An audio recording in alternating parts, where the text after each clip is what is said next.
aku nganggep ngandel sing sira kandhake.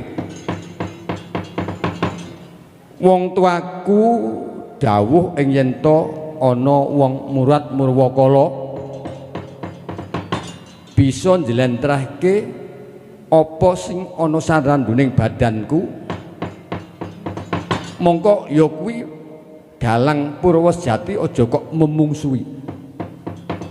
Dalang kuwi akunen sedulurmu Kanjeng Rama anggone muni karo aku, anggone ndhawuhi aku ngono kuwi. Dadi supaya yen ana dalang sing bisa maca tulis ana ing sanding badanku sing paling dawa, ya kuwi sing kok suyuti aja kok memungsui ning anggepen kuwi dulurmu ewang-ewang ana. Kuwi kandhane wong tuaku. Aku nate krungu barang sing diwaca ora padha wilangane karo sing kok waca mau. Apa sliramu iki omong jarene apa maca apa pancen wis diparingi sing darani lamat-lamat tak rungokke kok beda karo padatan. Iya kala. Coba tak rungokke sepisan maneh mengko yen pancen bener ateges ya sliramu kuwi sing kandhake ramaku supaya aku sabiyantu marang sliramu ora kena ngganggu gawe marang sliramu uga para wargamu sing wis kok ruwat Murwakala kuwi mau. Banjur apa abamu kala aku kepengin ngrungokke sing diarani sing manggon ing saranduning badanku iki tanpa gamelan dhisik. Apa sing kok karepake? Kala Cakra mau kepiye? Ya maraja Jaramaya, ya marani Niramaya. Ya midusa Sadumya, ya miruda Darumya, ya midura Aradumya. Ya siapa paya siya, ya siya cacaya siya, ya siura ara siya silapa para siya, ya sihama maha siya. Ya dayuda dayudaya dayani niyudaya. Kaya Rama Marayaka kadibaya Badika. Kala Musa Samulaka. Loh.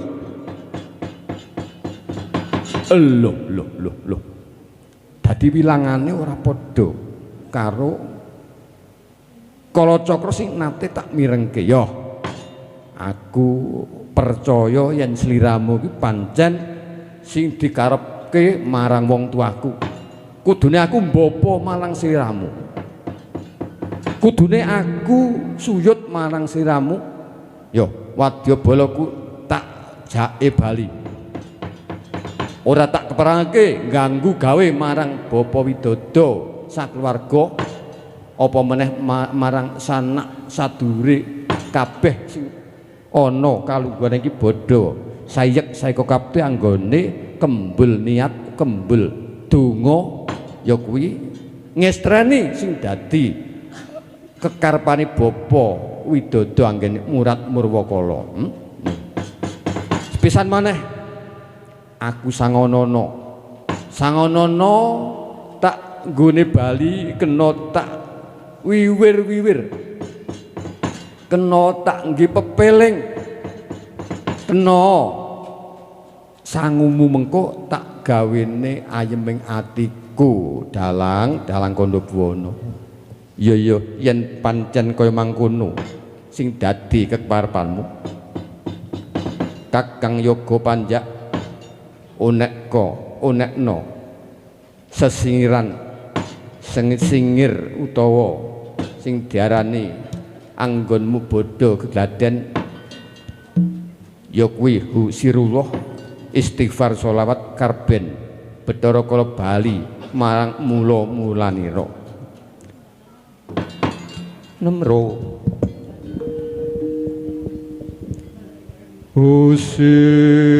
Sirullah Hudatullah sifatullah wujudullah usirullah udatullah sifatullah wujudullah usirullah udatullah sifatullah wujudullah usirullah udatullah sifatullah wujudullah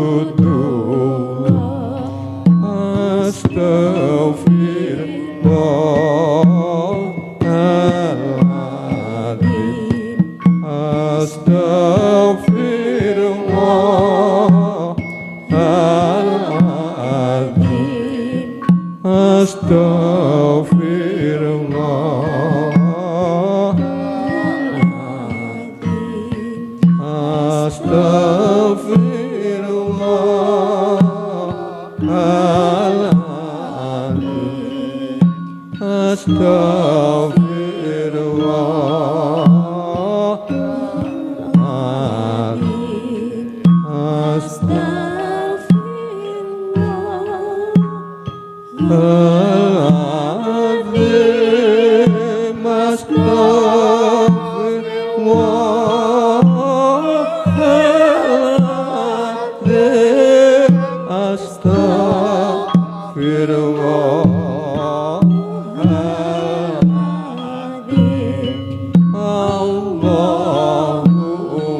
jenenge zikir husirullah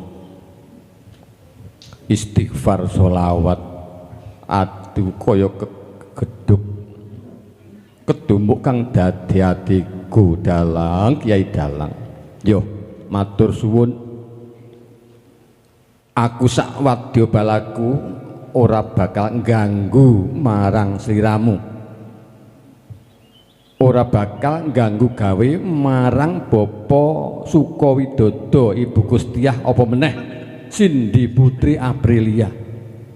Malah aku ndedonga muga-muga anggone manggonmu ngurwat murwakala lestari widodo sekabehane nir ing sakara-kara tan ana pambeng sawijapa. Ya, aku saiki nyuwun pamit Palilawana Dalang Kiai Dalang tak nyuwun pamit karya Basuki Bapa Sukawidodo.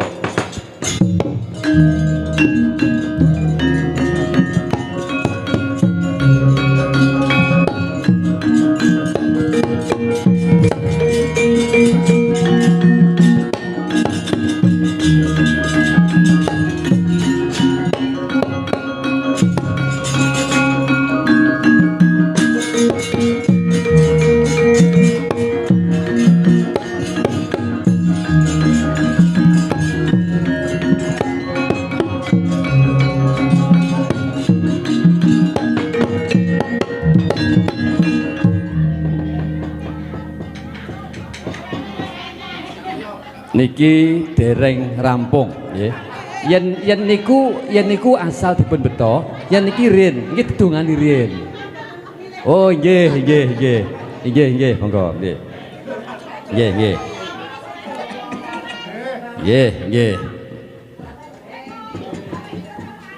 Leriler tandure osumiler ta ijo royo ajenggo nganten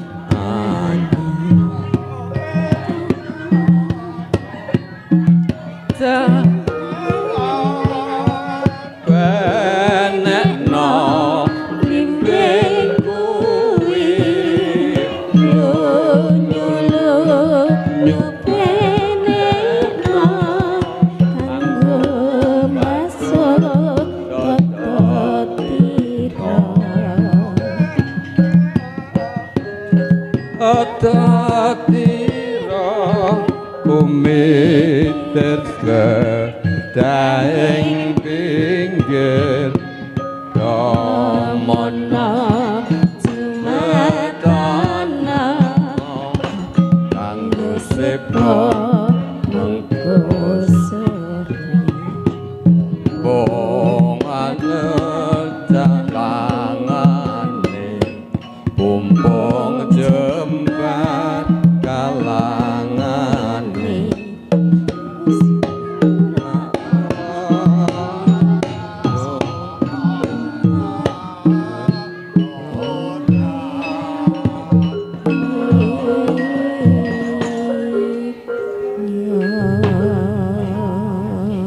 sapa sing prapta ana ing ngarep aku ya Kyai Dalang mangertiya aku iki sanak danyang sing danyangi desa Mbindo kene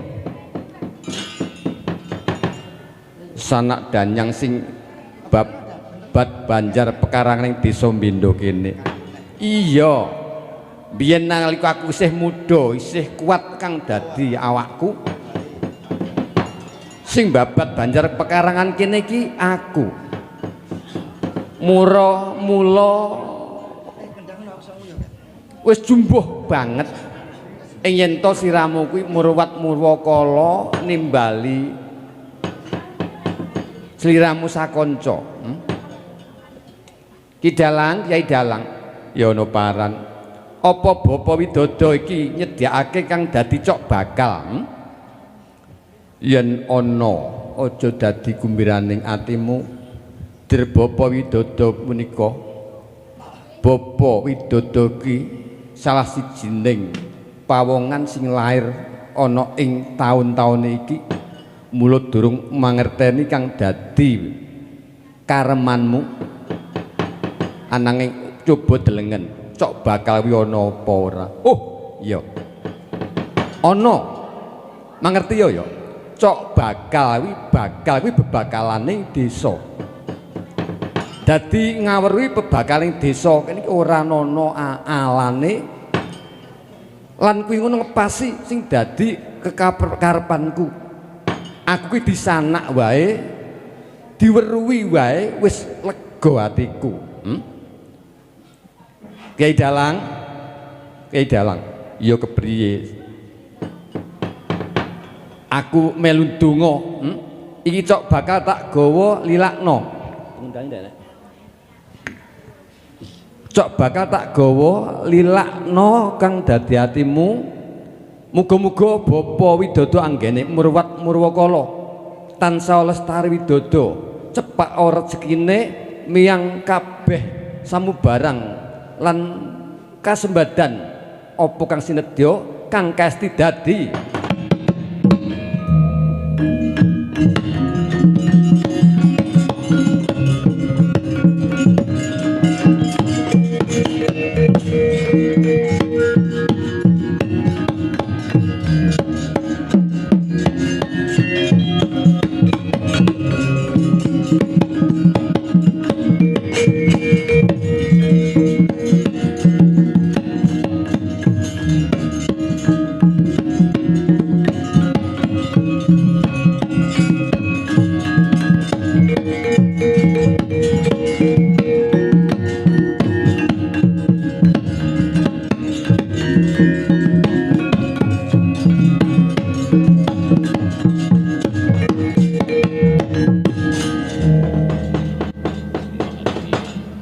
Apa sing teka ana ngarepanku?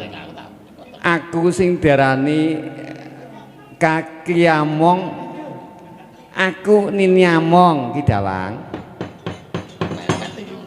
Kaki Among lan Nini Among. Iya. Aku sing momong para bayi-bayi ana ing desa Mbendo sakiwa tengene kene. Bayi-bayi kuwi yen wayahe upamane wong tuane lirwa keturun paribasane bayi kuwi arepe ceblok ya tak cegati. Ana kalane bayi kuwi sok-sok ngguyu dhewe. Bayi kuwi mesem dhewe kuwi uga aku sing nglipur. Aku Nini Among Kaki Among njaluk opah. Apa sing kok jaluk Nini Among Kaki Among? Ya tegese iki ya ora kok sepira-pira akeh ngono ora. Ya sing handrah wae cakar ndas wiwi, nah. Cakar ndas wiwi. Ning yen ndas ki ya aja mung ndas tok ya. Ndas sak gulune. Yen suwiwi ya aja suwiwine tok. Suwiwi sak mentoke ngiwa nengen ngono. Banjur cakar ya aja mung cakare tok. Cakar sak pupune Budhe. Lan pitike ya aja tuwa-tuwa ngono. Jagone iki lemu ning enom ngono. Ora. Kuwi mau kok sajane kok piye. Pitik ingkung njaluk sing nom, sing empuk, ndas sak gulune. Suwiwi sak mentoke. Wis cakar sak bubune. Terus lari karo teleke iku sapa sing njaluk iki, Pak? Bang biasane. Sing pek sapa wingko? Oh, tukang endang ya. Wah, tukang endang ya. Nggih. Ya telek ngono akeh pirang truk ngono ya. Gelem aku. Kiai Dalang, iya Kaki Among Nini Among. Iki mono kembang setaman tak jaluk. Aja dadi atimu. Muga-muga anggene ngruwat Murawakala panjenengan Bapa Suka Widodо dalasane Duka Setyah njayeng bawana slamet nir ing sambikala. Slamet nir ing sakara-kara ana retan ana pambeng sawiji apa-apa. Karya Basuki nggih.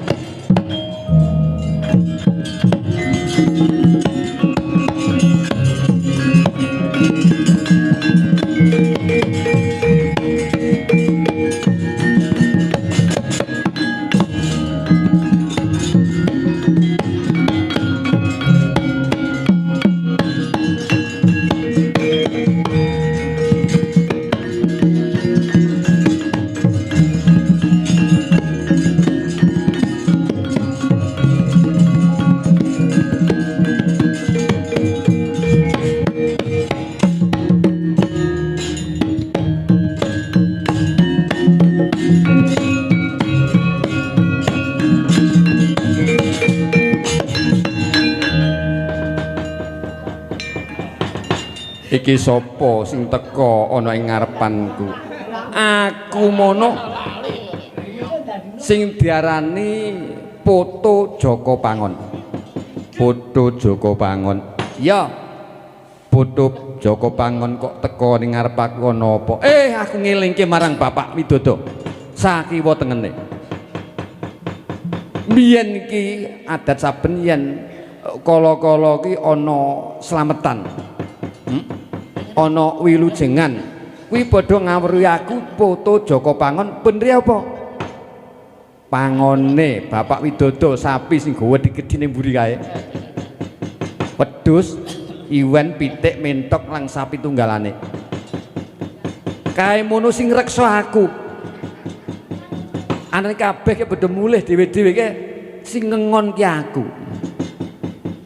Mula kala-kala kopat lepet ki cantolna ana ing kandange sapimu apa wedhusmu apa pitikmu.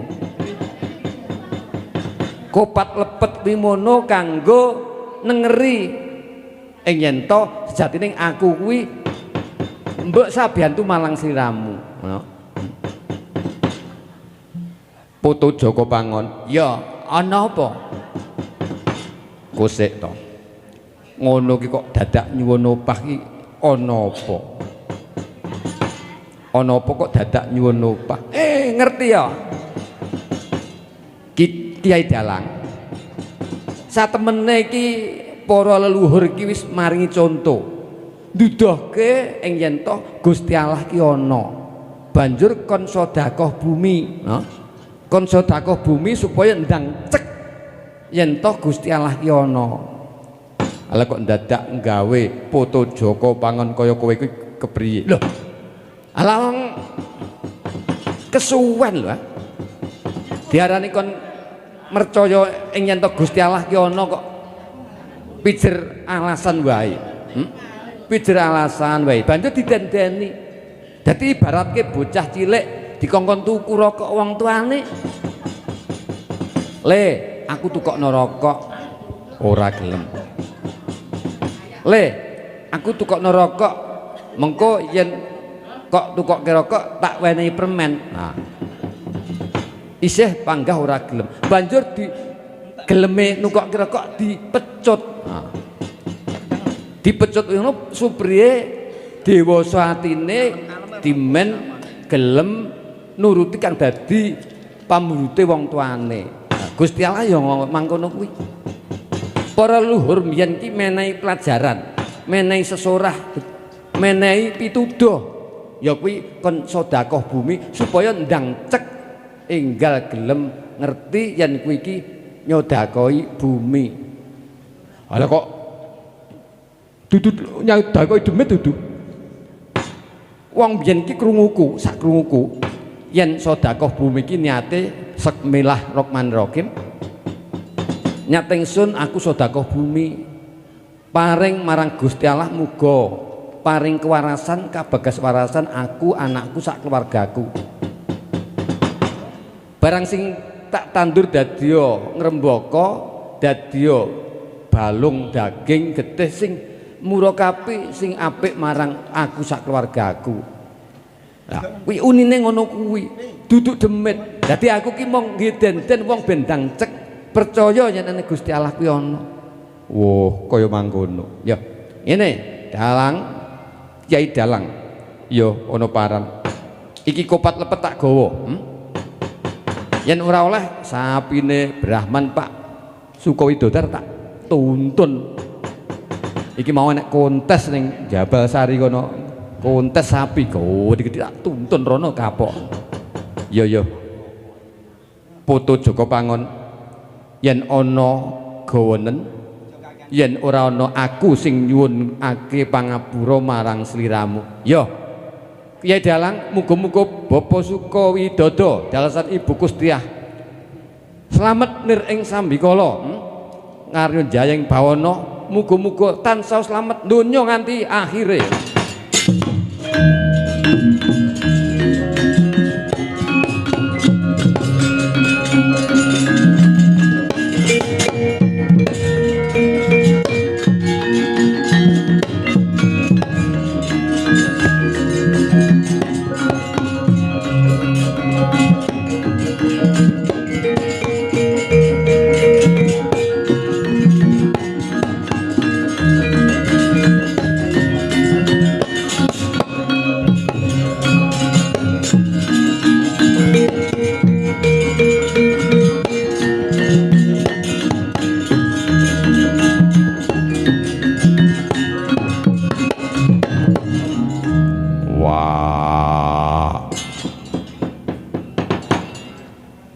Parigawe apa aku ditimbali ana ing padepokanmu.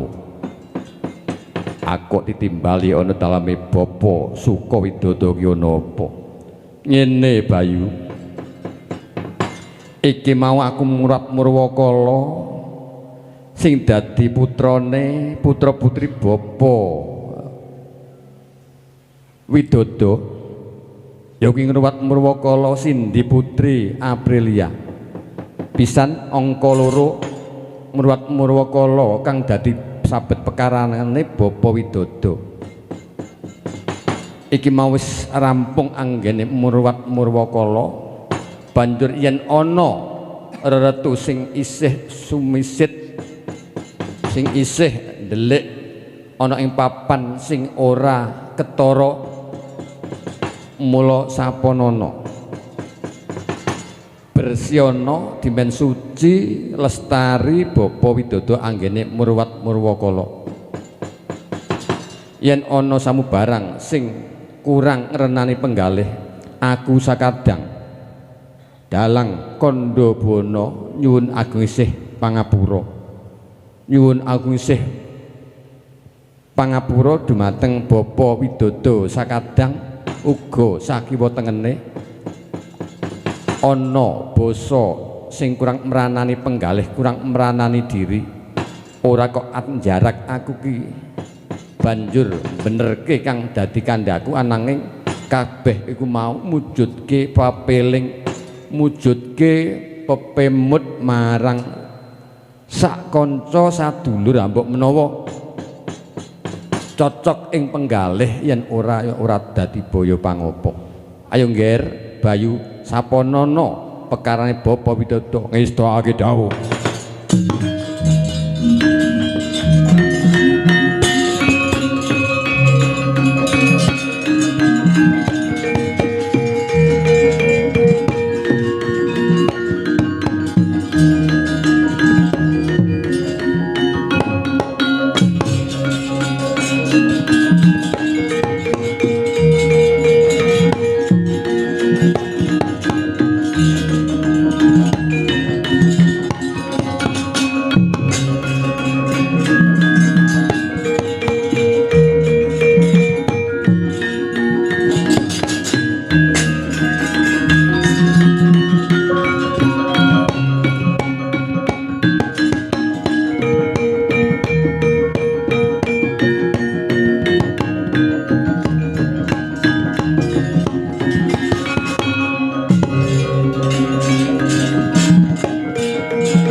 Sukerto sing mapan oni daleme Bapa Sukawidodo dalasan Ibu Gustiah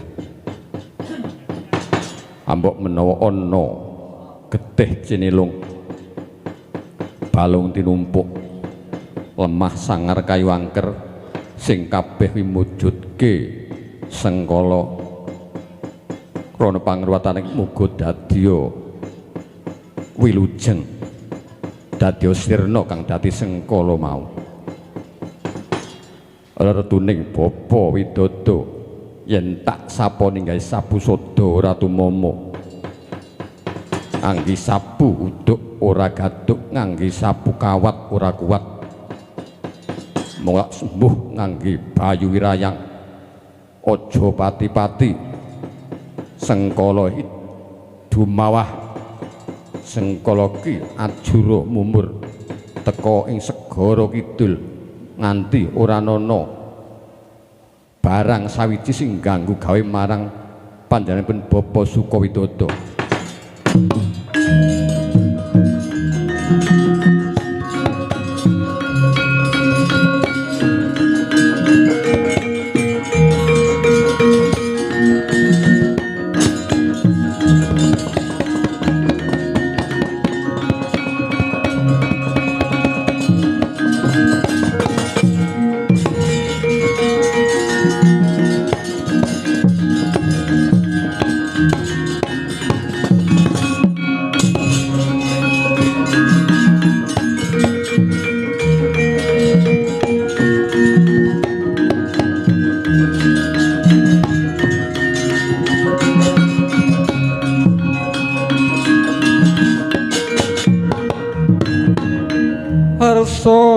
Madangi jagat medhok mongop aning sapu jakang ukir merbabak bang sumirat kena soroting surya mega lan gunung-gunung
Alhamdulillahirabbil alamin.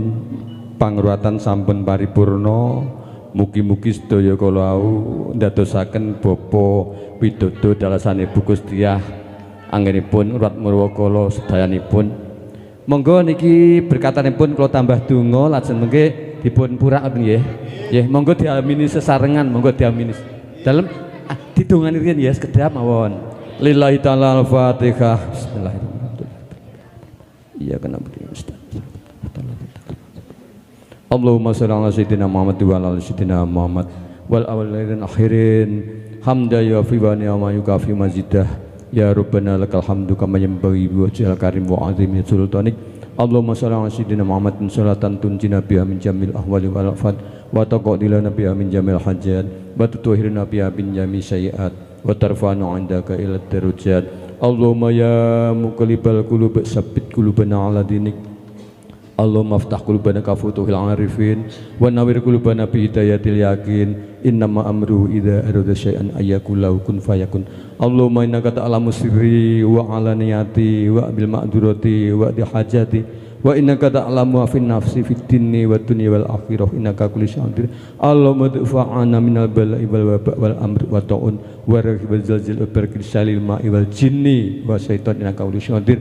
Allahumma rabbana atina fid dunya hasanah fil akhirati hasanah wa qina adzabannar wa qina adzabannar wa qina adzabannar wa qina adzabannar wa qina adzabannar wa qina adzabannar wa qina adzabannar wa qina adzabannar subhanalladzi wa salamun salin walhamdulillahirabbil alamin. Monggo dipun pura. Wassalamualaikum warahmatullahi wabarakatuh.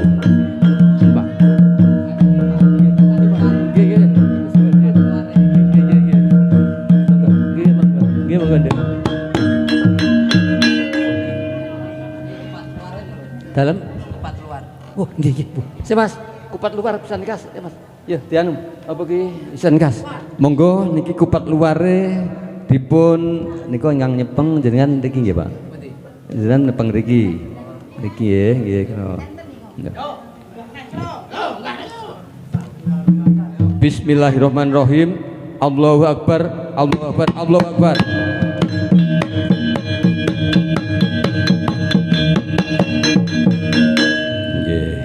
Kupat luar sampun pun pinangkani alhamdulillahirabbil alamin. Kullu nafsin dha'iqatul maut. Setiap orang ngadepi niku mulakno gampang lali, nggih. Gampang lali. Wong lali iki ora kelingan. Nggih. Niku mboten supih nggih tasik wonten nggih. Nggih pun. Shallu ala Nabi Muhammad.